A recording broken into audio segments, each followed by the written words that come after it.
മഹാരാഷ്ട്രയിലും ജാർഖണ്ഡിലും ബിജെപി മുന്നണി ഭരണം പ്രവചിച്ച് മഹാഭൂരിപക്ഷം എക്സിറ്റ് പോളുകളും. മഹാരാഷ്ട്രയിൽ പുറത്തുവന്ന 10 എക്സിറ്റ് പോൾ ഫലങ്ങളിൽ 8ഉം ബിജെപി നേതൃത്വം നൽകുന്ന മഹായുതിക്ക് വിജയം പ്രവചിക്കുന്നു.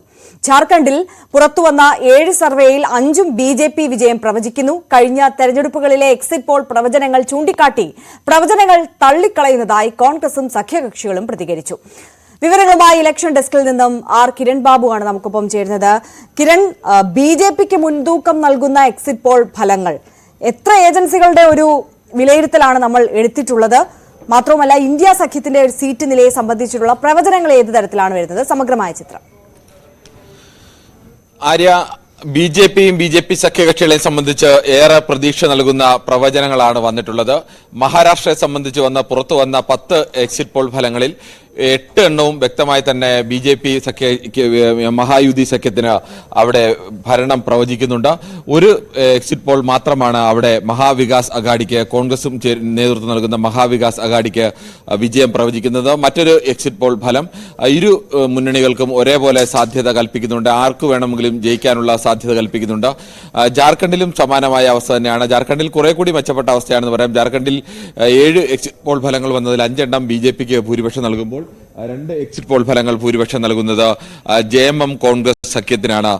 മഹാരാഷ്ട്രയിലേക്ക് കടന്നു കഴിഞ്ഞാൽ മഹാരാഷ്ട്രയിൽ PMAXന്റെ സർവേ അനുസരിച്ച് ബി.ജെ.പി 137 മുതൽ 157 വരെ സീറ്റുകൾ നേടി അധികാരത്തിലേറും. 126 മുതൽ 146 സീറ്റ് വരെയാണ് കോൺഗ്രസ് സഖ്യത്തിന് കിട്ടുന്നത്. അവിടെയും ഒരു ചെറിയ പ്രതീക്ഷയുടെ വശമുണ്ട്. കാരണം 288 മഹാരാഷ്ട്ര നിയമസഭയിലെ സ്ട്രെങ്ത്. അതിൽ 145 സീറ്റുകൾ ലഭിച്ചു കഴിഞ്ഞാൽ ആ മുന്നണിക്ക് അധികാരത്തിലേറാം. അവിടെ PMAX ബി.ജെ.പി മുന്നണിക്കാണ് മേൽക്കൈ നൽകുന്നതെങ്കിലും കോൺഗ്രസ് മുന്നണിക്ക് 146 വരെ ലഭിക്കാൻ സാധ്യതയുണ്ട് എന്നതുകൂടി നൽകുന്നുണ്ട്. ആ കണക്ക് വെച്ച് പരിശോധിച്ചാൽ അവർക്ക് കൂടി പ്രതീക്ഷ നൽകാവുന്ന ഒന്നാണ്. എങ്ങനെ വ്യക്തമായ ഒരു മേൽക്കൈ എന്ന് പറയാൻ കഴിയില്ല. ചാണക്യയുടെ കണക്കനുസരിച്ചാണെങ്കിൽ 152 മുതൽ 160 സീറ്റ് വരെ ബി.ജെ.പി സഖ്യകക്ഷികൾക്ക് ലഭിക്കും. അത് വ്യക്തമായി തന്നെ ഭൂരിപക്ഷമാണ്. 145 കടന്ന് 152 അവർ ഏറ്റവും കുറച്ച് നൽകുന്നത്. മെട്രിക്സിന്റെ കണക്കനുസരിച്ചാണെങ്കിൽ 150 മുതൽ 170 വരെ എന്നാണ്. അവരും വ്യക്തമായ ഭൂരിപക്ഷം തന്നെയാണ് നൽകുന്നത് ബി.ജെ.പി സഖ്യത്തിന്. പീപ്പിൾസ് പൾസ് അതിലും വലിയ ഭൂരിപക്ഷം, അവരാണ് ഏറ്റവും വലിയ ഭൂരിപക്ഷം നൽകുന്നത്. 175 മുതൽ 195 വരെ. അത്തരം ഒരു ഭൂരിപക്ഷം മറ്റ് ഒരു ഏജൻസികൾ നൽകിയിട്ടില്ല. പീപ്പിൾ പൾസ് അങ്ങനെ നേരത്തെ മുൻകാലങ്ങൾ വലിയ പരിചയമൊന്നുമുള്ള അല്ലെങ്കിൽ അങ്ങനെ അംഗീകരിക്കപ്പെട്ട ഒരു പ്രധാനപ്പെട്ട ഏജൻസിയല്ല. മറ്റൊന്ന് JVC ആണ്. JVC 150 മുതൽ 167 സീറ്റ് വരെ ബി.ജെ.പിക്ക് നൽകുന്നു. മറാത്തി രുദ്ര എന്ന് പറയുന്ന ഏജൻസി 128 മുതൽ 142 വരെയാണ് നൽകുന്നത്. അവരും യഥാർത്ഥത്തിൽ 145 എന്ന മാർക്കിലേക്ക് കടക്കുന്നില്ല. അവർ ഇന്ത്യ സഖ്യത്തിന് അല്ലെങ്കിൽ മഹാവികാസ് അഘാഡിക്ക് 125 മുതൽ 140 വരെയുള്ള സീറ്റുകളാണ് പ്രവചിക്കുന്നത്. മറ്റൊന്ന് SAS പോൾസ് ആണ്. SAS പോൾസ് ആണ് അവിടെ മഹാവികാസ് അഘാഡിക്ക് വിജയം പ്രവചിക്കുന്നത്. 147 മുതൽ 155 വരെ, 145 കടന്ന് 147 മുതൽ 155 സീറ്റ് വരെ പ്രവചിക്കുന്നു. അപ്പോൾ 127 മുതൽ 135 സീറ്റ് വരെയാണ് ബി.ജെ.പിക്ക് പ്രവചിക്കുന്നത്. മറ്റൊന്ന് ദൈനിക് ഭാസ്കറിന്റെ റിപ്പോർട്ടേഴ്സ് എടുത്ത ഒരു പോളാണ്. അവരും വിജയം പ്രവചിക്കുന്നത്. വിജയത്തിന് കൂടുതൽ അടുത്ത് നിൽക്കുന്നത് അവിടെ മഹാവികാസ് അഘാഡിയാണ്. കോൺഗ്രസും ശരത് പവാറും ഉദ്ധവ് താക്കറെ നേതൃത്വം നൽകുന്ന മുന്നണിയാണ്. 135 മുതൽ 150 വരെ. പക്ഷേ 135 കുറഞ്ഞ ഭൂരിപക്ഷമായി കുറഞ്ഞ സംഖ്യയെ കണക്കാക്കുന്നത്. 145 കേവല ഭൂരിപക്ഷത്തിന് വേണ്ടത്. അവർ 150 വരെ നൽകുന്നു. അപ്പോൾ 125 മുതൽ 140 സീറ്റ് വരെയാണ് ബി.ജെ.പി മുന്നണിക്ക് മഹായുതിക്ക് നൽകുന്നത്.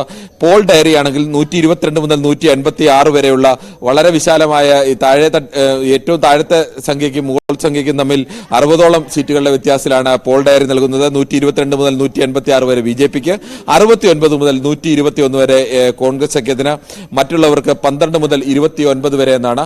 മുൻകാലങ്ങളിലെ കണക്കുകളെ പൂർണ്ണമായും ചൂണ്ടിക്കാണിച്ചുകൊണ്ട്, ഹരിയാനയിലെ അടക്കം കണക്കുകളെ ചൂണ്ടിക്കാണിച്ചുകൊണ്ടാണ്, അല്ലെങ്കിൽ ലോക്സഭയിലെ അടക്കം കണക്കുകൾ ചൂണ്ടിക്കാണിച്ചുകൊണ്ട് കോൺഗ്രസിന്റെയും അതോടൊപ്പം തന്നെ ഉദ്ധവ് താക്കറെ പക്ഷ ശിവസേനയുടെയും NCPയുടെയും പ്രധാനപ്പെട്ട നേതാക്കളെല്ലാം തന്നെ ഈ എക്സിറ്റ് പോളുകളെ പൂർണ്ണമായും തള്ളിക്കളഞ്ഞിട്ടുണ്ട്. അതോടൊപ്പം തന്നെ ശിവസേനയിലെയും പരാജയപ്പെടുമെന്ന് പ്രവചിക്കപ്പെട്ട ചില നേതാക്കൾ, ഷൈന NC അടക്കമുള്ളവരും അത്തരം ഈ എക്സിറ്റ് പോൾ ഫലങ്ങളെ പൂർണ്ണമായും തള്ളിക്കളയുകയാണ്. എന്തായാലും ഷിൻഡെ പക്ഷത്തിനും ബി.ജെ.പിക്കും വലിയ പ്രതീക്ഷ നൽകുന്ന എക്സിറ്റ് പോൾ പ്രവചനങ്ങളാണ് പുറത്തു വന്നിരിക്കുന്നത്.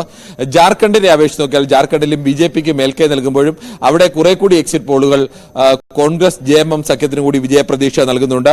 അവിടെ axis my India 53 seat JMM, Congress, RJD, CPI, ML സഖ്യത്തിന് നൽകുന്നുണ്ട്. നൽകുന്നുണ്ട്. BJP സഖ്യത്തിന് 25 സീറ്റുകളാണ്, മറ്റുള്ളവർക്ക് 3. ഒരു കാര്യം ശ്രദ്ധിക്കണം, കഴിഞ്ഞ 2019 ആക്സിസ് മൈ ഇന്ത്യയുടെ സർവേ ആയിരുന്നു ജാർഖണ്ഡിൽ കറക്റ്റ് ആയിരുന്നത്. അവർ കഴിഞ്ഞ തവണ JMMന് ഭൂരിപക്ഷം പ്രവചിച്ചിരുന്നതാണ്. JMMന് പ്രവചിച്ചിരുന്ന ഭൂരിപക്ഷത്തെക്കാൾ കൂടുതൽ സീറ്റ് നേടിക്കൊണ്ടാണ് അന്ന് JMM അധികാരത്തിലെത്തിയത്. അതുകൊണ്ട് തന്നെ ആക്സിസ് മൈ ഇന്ത്യയുടെ കണക്കനുസരിച്ചാണെങ്കിൽ JMMന് അവിടെ അധികാരത്തിലെത്താൻ കഴിയും. ABP മെട്രിക്സിന്റെ കണക്കനുസരിച്ചാണെങ്കിൽ JMMന് 42 മുതൽ 47 വരെ സീറ്റുകൾ നൽകുമ്പോൾ BJPക്ക് 25 മുതൽ 30 സീറ്റുകൾ വരെയാണ്. JVCയുടെ കണക്കനുസരിച്ചും 40 മുതൽ 44 സീറ്റ് വരെ.